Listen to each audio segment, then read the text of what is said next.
Bienvenue dans ce soin. Alors, je t'invite à d'ores et déjà bien t'installer, que tu te sentes confortable. Un endroit qui a été de préférence aéré il y a très peu de temps. Les énergies ont besoin de circuler, donc si c'est pas le cas, mets en pause et laisse aérer la pièce dans laquelle tu te trouves au moins un quart d'heure. Voilà. Alors, on va procéder assez simplement, donc tu peux t'allonger, c'est le mieux. Mais sinon, tu peux aussi rester assis. Donc, tu fermes les yeux. Et puis, tu vas partir directement à la rencontre de tes contradictions. C'est ce qui semble le plus important, tes contradictions. Tu n'as pas besoin de les avoir en tête, ni même de les imaginer, encore moins de les formuler. À ce simple mot, ton inconscient se met en route. Tes contradictions, tes paradoxes intérieurs. Cet état qui finalement peut te donner cette sensation d'être toujours le cul entre deux chaises. D'être entre deux eaux, une fois bien, une fois moins bien, avec la sensation désagréable de ne pas être maître de ton navire, de ne pas être maître des émotions qui te traversent. Comme si tout ça n'était qu'une tempête décidée par Mère Nature et que tu étais là au milieu, faisant du mieux que tu peux, parfois sombrant dans les profondeurs et parfois te relevant. Alors, tes paradoxes, tes contradictions, elles vont être mises en évidence tout du long.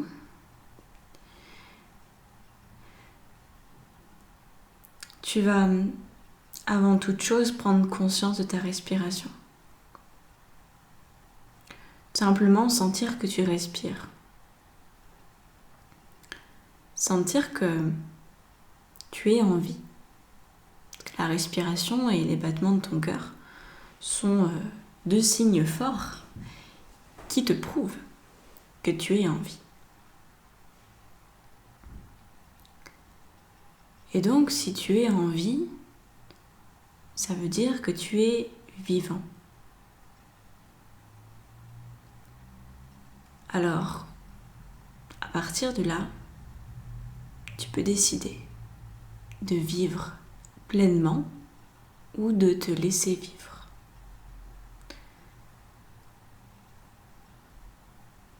Il peut y avoir un certain nombre d'éléments, plus ou moins conscients, plus ou moins lointains aussi, qui peuvent t'impacter, qui peuvent impacter ce que tu traverses, dans le sens négatif du terme, c'est-à-dire qu'ils peuvent te plomber. Mais quand on observe bien, au final, on se rend compte que l'extérieur, les vieilles choses, les vieilles mémoires, elles ont bon dos. Et qu'en fait, il n'en est rien. Alors pour aider ton inconscient à faire le ménage et à ton mental d'avoir la preuve que tu es capable de relever tous les défis qui viennent à toi, eh bien, je vais te raconter des histoires.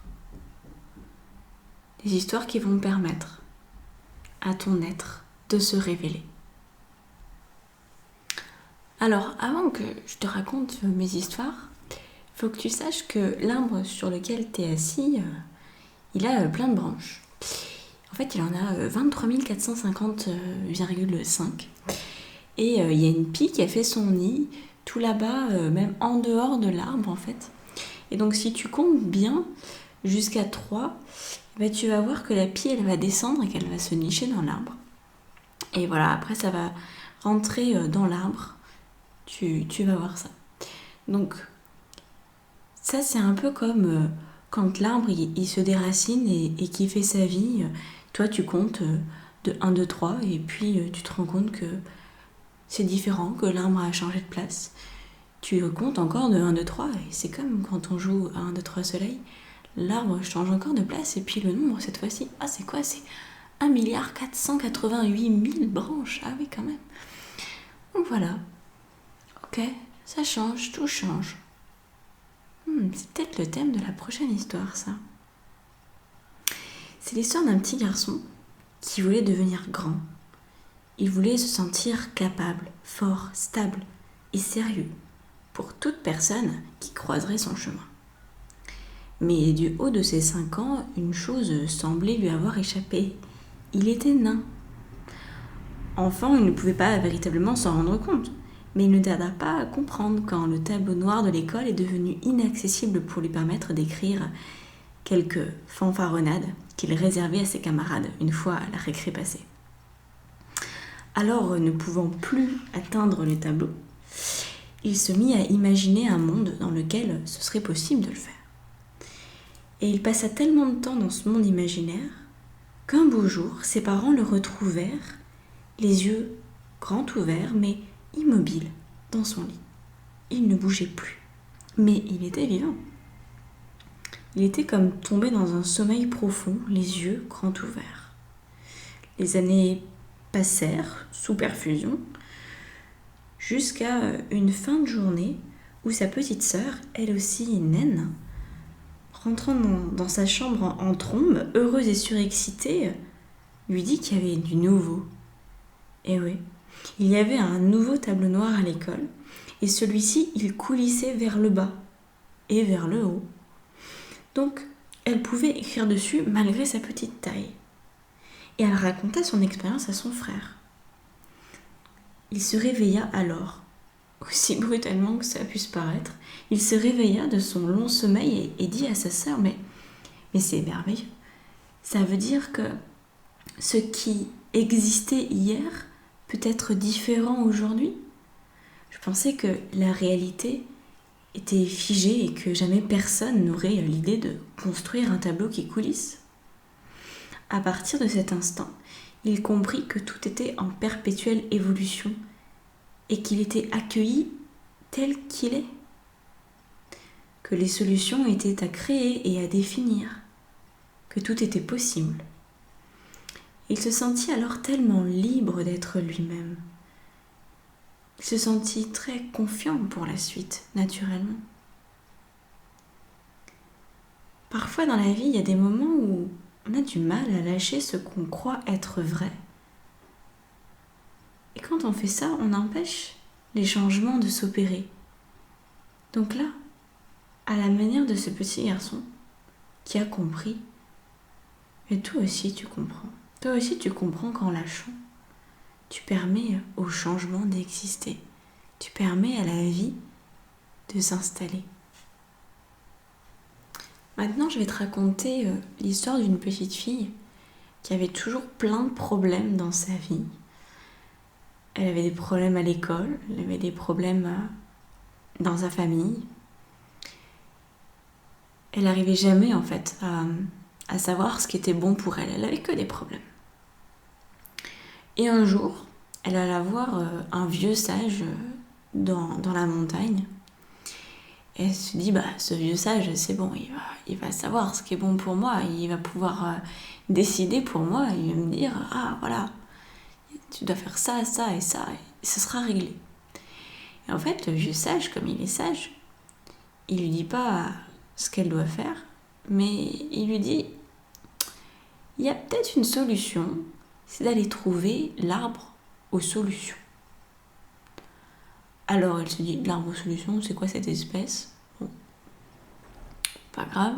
Elle se dit, je vais y aller. De toute façon, là où j'en suis, j'ai plus d'espoir, donc autant tenter le coup. Donc elle se met en route et elle marche de longues heures. Elle a l'impression qu'elle va jamais arriver au bout. Et puis, en face d'elle, sur la route, elle voit quelque chose qui bouge aussi, qui est un petit peu moins rapide qu'elle, mais qui avance quand même bien dans sa direction, pile en face d'elle. Et elle se rend compte, au fur et à mesure qu'elle s'en rapproche, que ça ressemble fortement à un arbre. Et l'arbre, il arrive à sa hauteur et c'est un arbre qui n'a plus de feuilles. Et l'arbre commence à lui parler. Alors là, un arbre qui marche et qui parle, c'est presque trop pour elle. Elle se dit, qu'est-ce que c'est que ça? Et elle lui dit, mais qui es-tu? Quel arbre es-tu? Et il lui dit, je suis l'arbre aux solutions. Mais je n'ai plus de solution à t'apporter parce que tu vois, j'ai perdu toutes mes feuilles. Sur chacune de mes feuilles, il y avait des solutions, mais aujourd'hui, l'humanité a grandi et je n'ai plus de solution toute faite à donner aux êtres humains. Alors, elle l'a bien embêtée. Et en même temps, elle est embêtée parce qu'elle n'a pas quelque chose de tout fait. Elle n'a pas la baguette magique, mais d'un autre côté, elle se dit, mais attends, moi je suis un être humain, j'ai 2 jambes, je peux marcher, je suis valide. Et lui, c'est un arbre, et il marche.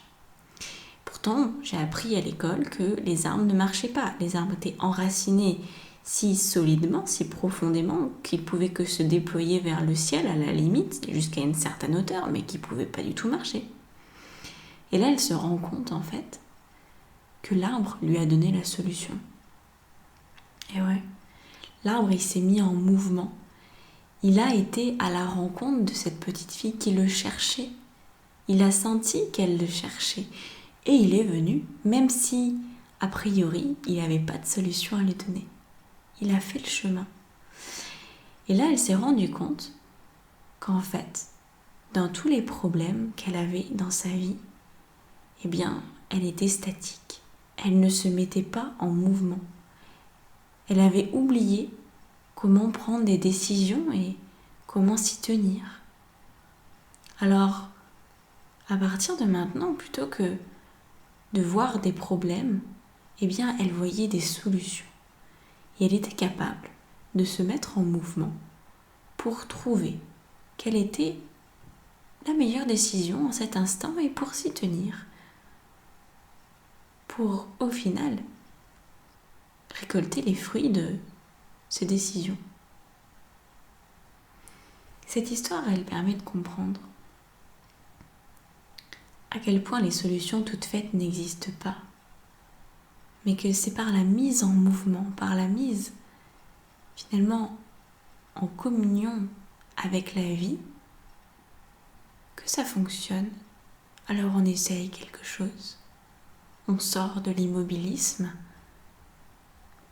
et voilà, la solution apparaît petit à petit au fur et à mesure de l'expérience.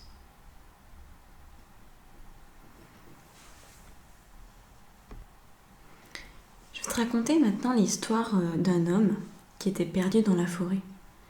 Une forêt où tous les arbres se ressemblent et où tous les chemins mènent au même endroit, un cul-de-sac.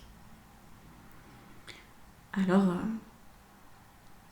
c'est vrai que c'est un peu étrange que tous les chemins de cette forêt mènent à un cul-de-sac, mais c'était vrai. Et un jour, il en a eu marre en fait. Il s'est dit mais comment c'est possible? Alors il a essayé d'escalader un arbre pour prendre de la hauteur et voir si vraiment tous les chemins menaient à un cul-de-sac ou s'il y avait une autre solution, peut-être par la voie des airs, peut-être qu'il pouvait se fabriquer des ailes, peut-être qu'il pouvait trouver une solution par là. Mais non, même monter tout en haut de la plus haute cime de l'arbre le plus haut, il ne voyait aucune option, aucune issue. Alors il se dit, si c'est pas par la voie des airs, je vais essayer sous la terre. Alors il se mit à creuser des souterrains, de plus en plus profonds, et puis il essayait toutes les directions. Est, ouest, nord, sud, et puis toujours la même chose, un cul-de-sac. Ça ne fonctionnait pas, il se heurtait à une roche épaisse et dure qu'il lui était impossible de franchir. Alors là, il a failli se résigner. Il a failli se dire, mais comment je vais faire pour m'en sortir? Comment est-ce possible? Ma vie n'est pas censée être faite de cul-de-sac. Comment je me suis retrouvée là d'abord? Avant, c'était pas forcément comme ça. Et pourquoi les autres, ils ont pas des cul-de-sac? Mes amis, ils m'appellent et ils sont pas dans une forêt avec que des cul-de-sac. Eux, ils ont des beaux chemins qui mènent là où ils ont envie. Alors pourquoi moi, j'ai que des cul-de-sac? Ça le faisait beaucoup réfléchir. Peut-être un petit peu trop. Mais bon, c'était important, c'était sa vie. C'était même essentiel. Et alors, en désespoir de cause, il s'est assis entre ciel et terre. Et il s'est mis à rêver à un autre monde. Alors, il a pris un bâton de bois qui traînait là. Il a nettoyé un peu les feuilles mortes pour libérer un espace suffisant pour dessiner par terre, comme il l'aurait fait étant enfant. Et là, il a commencé à dessiner son monde idéal. Il a commencé à planter sa maison, son jardin, et puis sa famille. Et il se voyait aussi au travail, ou peut-être dans sa voiture. Bref, il y avait tous les éléments sur un dessin assez minimaliste et simple, parce qu'avec un bâton de bois dessiné sur le sol, c'est pas toujours si évident. Mais tous les éléments étaient là. Là, il a dessiné sa vie. Et ce qu'il voyait en dessin lui plaisait beaucoup. Et rien que de voir cette image, il a souri. Il s'est dit, ouais, c'est ça que je veux. Voilà, c'est ça dont j'ai besoin. Et plus il regardait son dessin, plus il souriait. Un sourire à l'intérieur de lui et qui lui est finalement monté aux joues. Il souriait pour de bon. Et à ce moment-là, eh bien, la forêt a changé de teinte. D'une teinte verdâtre et noire, on est passé sur une teinte presque avec que des couleurs orangées, un dégradé de couleurs orangées, très chaleureux, très accueillant. Il a aussi observé que les arbres, qui auparavant étaient tous identiques, eh bien, étaient maintenant composés d'espèces différentes. Alors il y avait un peu de tout. Des épicéas, des cèdres du Liban, des hêtres, des chênes, des noisetières, du jasmin, des petits arbustes, il y avait de tout, même de l'herbe. Puis, oh tiens, des fleurs aussi de ce côté-là. C'était unique, il n'avait jamais vu autant d'éléments diversifiés dans sa forêt. Puis il s'est rendu compte aussi que, en fait, la forêt, c'était pas que de la forêt. Il y avait moins d'arbres. Sur la ligne d'horizon, il a remarqué qu'il y avait moins d'arbres qu'avant. Comme une clairière ou peut-être une plage derrière ou une falaise. Bref, son paysage avait changé. Et donc, il refit le test de monter à l'arbre le plus haut, à la cime de l'arbre. Et il regarda ce nouvel environnement qui venait d'apparaître. Et au loin, il aperçut sa maison, la maison qui venait de dessiner. Elle était là. Il lui restait peut-être quelques kilomètres à marcher pour l'atteindre, pour atteindre la vie dont il avait rêvé, qu'il s'était imaginé. Parfois, la vie nous paraît être faite de cul-de-sac parce que nous ne savons pas ce que nous voulons, parce que nous ne communiquons pas notre intention à l'univers. Alors comment l'univers pourrait-il répondre favorablement à un souhait qui n'a pas été exprimé? À présent, tu apprends à formuler ta demande, tu apprends à savoir ce que tu souhaites. et le chemin s'ouvre naturellement devant toi. Pour finir, je vais te raconter l'histoire de la petite fille au diamant. Cette petite fille, elle était orpheline. La seule chose qui avait été trouvée quand elle avait été déposée au couvent, c'était une boîte en bois, épaisse et simple, qui contenait un énorme diamant.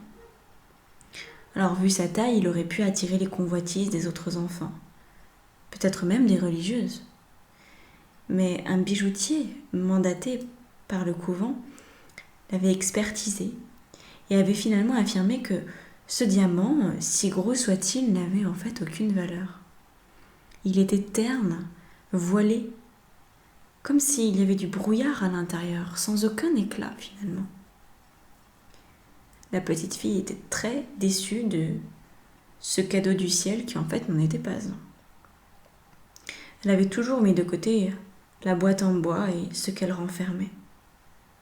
Mais une nuit, elle fit un rêve magnifique dans lequel elle portait ce joyau et au contact de sa peau, il brillait comme le soleil. Alors elle se réveilla, presque en sursaut et encore à moitié endormie. Elle empoigna le bijou et s'en revêtit. Quelle ne fut pas sa surprise de voir en cet instant la pierre terne et froide au contact de sa peau s'illuminer.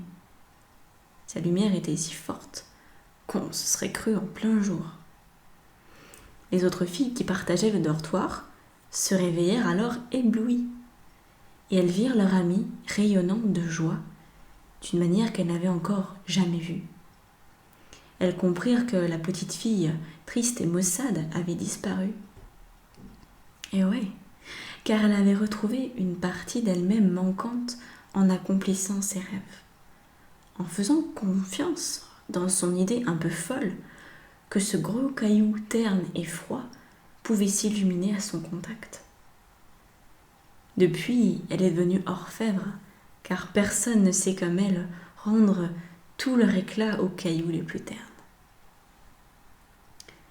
Qu'à partir de maintenant, ton inconscient fait ce qu'il faut pour que la confiance, la joie, l'espoir, la reconnaissance d'être en vie existe en toi de plus en plus avec le temps qui passe, avec les jours qui passent.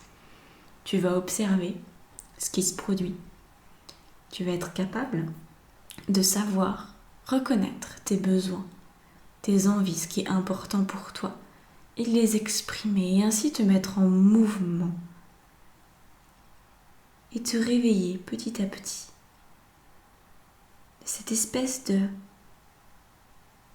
d'état dans lequel tu n'étais pas pleinement toi, un état dans lequel tu t'es toi-même mis, et aujourd'hui il est temps. Il est temps d'avancer avec confiance et de te revêtir de ce que tu es vraiment. Quand tu le souhaites, tu pourras tout simplement prendre une grande respiration la plus profonde possible qui va permettre à ton inconscient d'acter ta guérison, d'acter la phase d'intégration qui va durer aussi longtemps que nécessaire. Et quand cette respiration sera passée, dès que tu le souhaiteras, tu pourras tout simplement ouvrir les yeux.